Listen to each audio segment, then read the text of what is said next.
Normalmente quiere una palabra clave en el discurso del señor gobernador de la Unión. E netamente lo qual nós temos de ano parlamentar 2023-2024,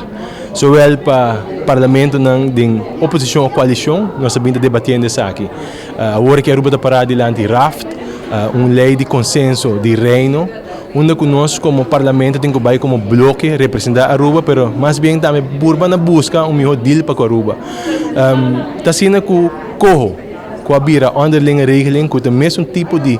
lei de consenso, maneira que está RAFT agora que parlamento assim, que ele guarda barra de mesa, parlamento manda verslag, o lado não pode contestar e não decidir de retrieve barra cofa de riba mesa e agora aí tem um underlinge regeling. Nós está querendo que se nós para de bloco como país, nós larga nos colo partidista banda enfocar como que a bandeira de Aruba vai diante negociar, nós queremos lograr melhor deal com o qual que teriba mesa. Nós está boga para em vez de interesse alto, interesse mais atrativo. O lado está aqui na quase na 0%, dus para ter na 8, it makes no sense. Nós queremos que o estatuto artigo 36 estabeleça